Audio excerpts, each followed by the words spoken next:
வைகை அணையிலிருந்து வினாடிக்கு 2150 கன அடி வீதம் பாசனத்திற்கு தண்ணீர் திறக்கப்பட்டதை தொடர்ந்து தேனி, மதுரை உள்ளிட்ட 5 மாவட்ட வைகை ஆற்றின் கரையோர மக்களுக்கு வெள்ள அபாய எச்சரிக்கை விடுக்கப்பட்டுள்ளது. தேனி மாவட்டம் ஆண்டிப்பட்டி அருகே அமைந்துள்ள வைகை அணையிலிருந்து தமிழக அரசின் உத்தரவின்படி சிவகங்கை மாவட்டத்தில் உள்ள 2ஆம் பூர்வீக பாசன பகுதி நிலங்களுக்கு வினாடிக்கு 1500 கன அடி வீதமும், கிறிஸ்துமால் நதி பாசனத்திற்கு வினாடிக்கு 650 கன அடி வீதமும் தண்ணீர் திறக்கப்பட்டுள்ள நிலையில் இன்று முதல் 8 நாட்களுக்கு தண்ணீர் வெளியேறும். இந்த நிலையில் அணையின் நீர்மின் நிலையம் மற்றும் சிறிய மதகுகள் வழியாக ஆற்றில் திறக்கப்படும் தண்ணீர் 5 மாவட்டங்களை கடந்து செல்வதால் தேனி, மதுரை, திண்டுக்கல், சிவகங்கை, ராமநாதபுரம் ஆகிய 5 மாவட்ட வைகை ஆற்று கரையோர மக்களுக்கு வெள்ள அபாய எச்சரிக்கை விடுக்கப்பட்டுள்ளது. இதனால் பொதுமக்கள் யாரும் வைகை ஆற்றில் இறங்க வேண்டாம் என பொதுப்பணித்துறையினர் அறிவுறுத்தியுள்ளனர்.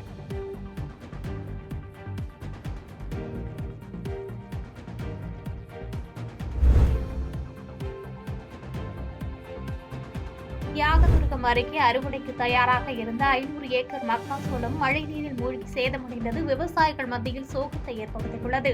பெஞ்சல் புயலால் தமிழகம் மற்றும் புதுச்சேரியில் கனமழை கொட்டி தீர்த்தது. அந்த வகையில் கள்ளக்குறிச்சி மாவட்டத்தில் இடைவிடாது பெய்த மிக கனமழையால் தியாகதுர்கம் அருகே உள்ள ஒகையூர் மற்றும் அதனை சுற்றியுள்ள கிராம பகுதியில் சுமார் 500 ஏக்கருக்கு மேல் அறுவடைக்கு தயாரான மற்றும் பயிரிடப்பட்டிருந்த மக்காச்சோளத்தில் மழைநீர் தேங்கி பாதிக்கப்பட்டுள்ளது.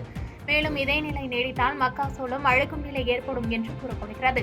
எனவே சம்பந்தப்பட்ட துறை சார்ந்த அதிகாரிகள் உரிய ஆய்வை மேற்கொண்டு விவசாயிகளுக்கு உரிய இழப்பீடு வழங்க வேண்டும் என்று தமிழக அரசுக்கு பாதிக்கப்பட்ட விவசாயிகள் கோரிக்கை விடுத்துள்ளனர்.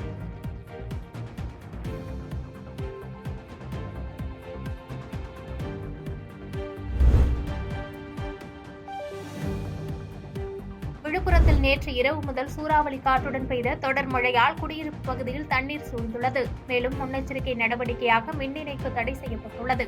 மேலும் மழைநீர் தேங்கிய பகுதிகளில் இருந்து வெளியேற்றப்பட்ட மக்கள் முகாம்களில் தங்க வைக்கப்பட்டுள்ளனர். மேலும் அவர்களுக்கு உணவு உள்ளிட்ட அடிப்படை வசதிகள் அனைத்தும் உள்ளதாக கூறப்பட்டுள்ளது.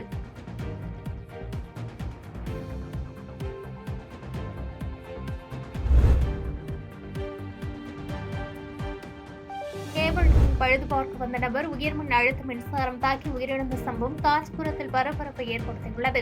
பெஞ்சல் புயல் காரணமாக காஞ்சிபுரம் மாவட்டத்தில் அதிக கனமழை பெய்தது. இந்நிலையில் மிலிட்டரி சாலை அடுத்த தியாகி விஸ்வநாதன் நகர் பகுதியில் மின்னழுத்த மாறுபாடு காரணமாக கேபிள் டிவி, செட் ஆப் பாக்ஸ்கள் அனைத்தும் வெடித்துள்ளது. இதை சரி செய்யும் பணியில் ஈடுபட்ட கேபிள் பழுது நீக்கும் பணியாளர் முருகன் எவ்வித பாதுகாப்பு உபகரணங்களின்றி ஒயரை மாற்ற திட்டமிட்ட நிலையில் அருகில் இருந்த உயர்மின் அழுத்த கம்பியில் உரசி மின்சாரம் தாக்கி சம்பவ இடத்திலேயே சரித்துள்ளார். தகவலின் அடிப்படையில் உடனடியாக சம்பவ இடத்திற்கு விரைந்து வந்த காவல்துறையினர் விசாரணை மேற்கொண்டு உயிரிழந்த முருகனின் உடலை காஞ்சிபுரம் மாவட்ட அரசு தலைமை மருத்துவமனைக்கு பிரேத பரிசோதனைக்கு அனுப்பி வைத்தனர். மேலும் இச்சம்பவம் தொடர்பாக விசாரித்து வருகின்றனர். உயிரிழந்த முருகனுக்கு மனைவி மற்றும் 2 பெண் குழந்தைகள் உள்ளது குறிப்பிடத்தக்கது.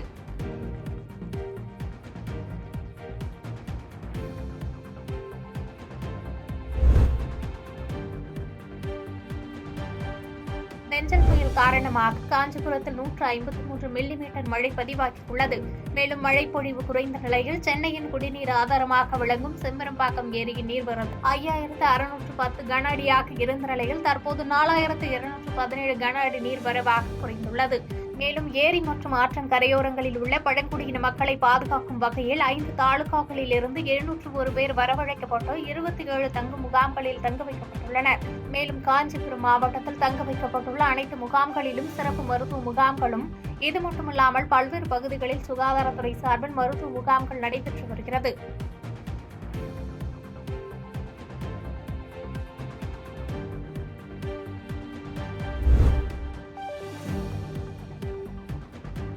பெஞ்சல் புயல் காரணமாக தமிழகத்தின் பெரும்பாலான பகுதிகளில் கனமழையானது கொட்டி தீர்த்தது. குறிப்பாக சென்னை அடுத்துள்ள மேடவாக்கம், ஜல்லடியான்பேட்டை, அண்ணா சாலை உள்ள அனைத்து தெருக்களில் மழைநீர் சூழ்ந்தது. இந்நிலையில் அப்பகுதியில் மழையால் பாதிக்கப்பட்டு வீட்டுக்குள் முடங்கிய மக்களுக்கு இந்திய தவ்ஹீத் ஜமாத் சார்பாக முகமது மைதீன் தலைமையில் மேடவாக்கம், ஜல்லடியான்பேட்டை, அண்ணா சாலை பகுதியில் சுமார் 500 நபர்களுக்கு உணவு வழங்கப்பட்டது.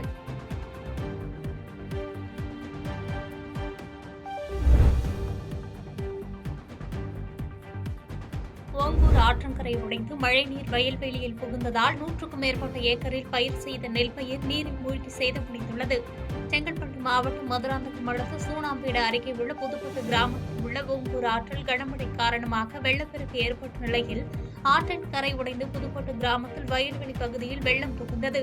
இதனால் சுமார் 100க்கும் மேற்பட்ட ஏக்கரில் பயிரிடப்பட்ட நெற்பயிர்கள் நீரில் மூழ்கி அழுகும் நிலை ஏற்பட்டுள்ளது. இந்நிலையில் பாதிக்கப்பட்ட விளைநிலங்களை துறை சார்ந்த அதிகாரிகள் ஆய்வு மேற்கொண்டு உடனடியாக இழப்பீடு வழங்க வேண்டும் என விவசாயிகள் மற்றும் அப்பகுதி பொதுமக்கள் கோரிக்கை வைத்துள்ளனர்.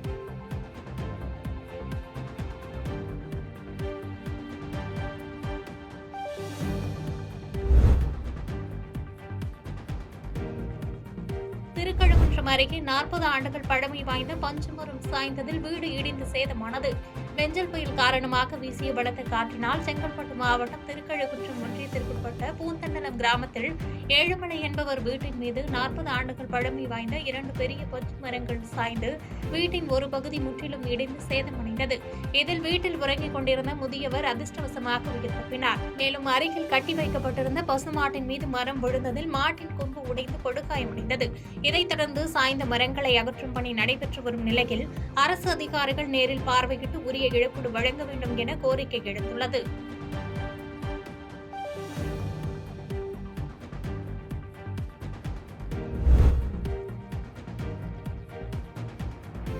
மழையினால் பாதிக்கப்பட்ட இருளூர் பழங்குடியின மக்களுக்கு காட்டாங்குளத்தூர் தெற்கு ஒன்றிய திமுக கழகம் சார்பில் நிவாரண உதவிகள் வழங்கப்பட்டது.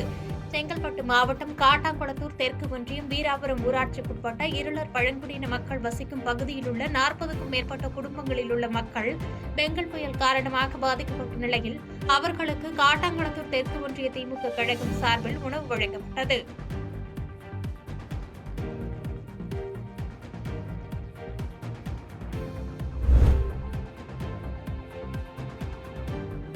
வேலூர் மாநகராட்சிக்குட்பட்ட மாங்காய்மாண்டி பகுதியில் உள்ள நெக்லசன் கால்வாயில் தூர்வாரும் பணிகளை மாவட்ட கண்காணிப்பு அலுவலர் விஜயகார்த்திகேயன் பார்வையிட்டு ஆய்வு செய்தார். இந்த ஆய்வின் போது மாவட்ட ஆட்சித்தலைவர் சுப்புலட்சுமி, மாநகராட்சி மேயர் சுஜாதா, ஆணையாளர் ஜானகி உட்பட பலர் உடன் இருந்தனர். வேலூர் அடுத்த முள்ளிப்பாளையம் வீராசாமி தெரு பகுதியில் சுமார் 500க்கும் மேற்பட்ட குடும்பங்கள் வசித்து வரும் நிலையில் அங்கு வீடுகளை வெள்ளம் சூழ்ந்தது. குடியிருப்பு பகுதிகளில் மழைநீர் வெளியேற போதிய அளவில் கால்வாய் வசதி இல்லாத காரணத்தினால் மிகவும் பாதிக்கப்பட்டிருப்பதாக அப்பகுதி மக்கள் தெரிவித்துள்ளனர். இதனைத் தொடர்ந்து அணைக்கட்டு பகுதிகளில் மழை வெள்ள பாதிப்புகள் குறித்து ஆய்வு மேற்கொள்ள சென்று கொண்டிருந்த வழியில் கரடிக்குடி அருகே ஒடுக்கத்தூர் சாலையில் மழையின் காரணமாக மரம் சாய்ந்துள்ள விவரத்தை நெடுஞ்சாலைத்துறை அலுவலர்களுக்கு தொலைபேசி வாயிலாக மாவட்ட ஆட்சித்தலைவர் தகவல் தெரிவித்து உடனடியாக அகற்ற உத்தரவிட்டார்.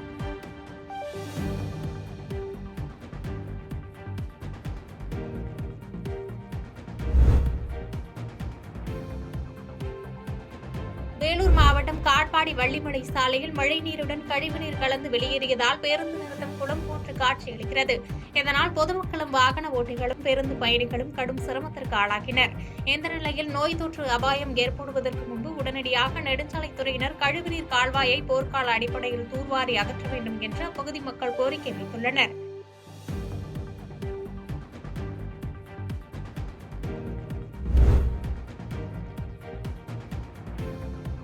வேலூர் மாவட்டம் ஒடுக்கத்தூரில் 88 மில்லிமீட்டர் மழை பதிவான நிலையில் மேல் அரசம்பட்டில் அருகே உள்ள திருத்தம் கிராமத்தில் உள்ள உத்தர காவிரி ஆற்றில் வெள்ளப்பெருக்கு ஏற்பட்டுள்ளது. இதன் காரணமாக கரையோர கிராமங்களான அகரம், குருபராஜபாளையம், நேமுத்துபுரம், பாலப்பாடி உள்ளிட்ட கிராம மக்களுக்கு வெள்ள அபாய எச்சரிக்கை விடுக்கப்பட்டுள்ளது. அதேபோன்று நாகநதி ஆற்றில் வெள்ளப்பெருக்கு ஏற்பட்டு பாலத்தை நெருங்கிய வெள்ளம் தரைப்புரண்டு ஓடுகிறது. இதனால் அப்பகுதி மக்களுக்கு வெள்ள அபாய எச்சரிக்கை விடப்பட்டுள்ளது. மேலும் குருபராஜபாளையம் கிராமத்தில் உத்தர காவிரி ஆற்றின் குறுக்கே உள்ள தரைவாளம் வெள்ள நீரில் மூழ்கிய நிலையில் மக்கள் யாரும் ஆற்றில் இறங்கி கடக்காதவாறு வருவாய்த்துறையினர், காவல்துறையினர், தீயணைப்புத் துறையினர் பணியில் ஈடுபட்டுள்ளனர். மேலும் இதனால் கிராமத்திற்கு செல்லும் மக்கள் சுமார் 10 கிலோமீட்டர் தூரம் அகரம் வழியாக சுற்றி செல்ல வேண்டிய நிலையில் இப்பகுதி கிராம மக்கள் மேம்பாலம் அமைக்க வேண்டும் என்று கோரிக்கை வைத்துள்ளனர். பாதகம் செய்பவரை கண்டால் நாம் பயங்கொள்ளலாகாது பாப்பா, மோதி மிதித்து விடு பாப்பா, அவர் முகத்தில் உமிழ்ந்து விடு பாப்பா. அண்மை செய்திகளை உடனுக்குடன் தெரிந்து கொள்ள இணைந்திருங்கள் இயம்நாடு தொலைக்காட்சியுடன்.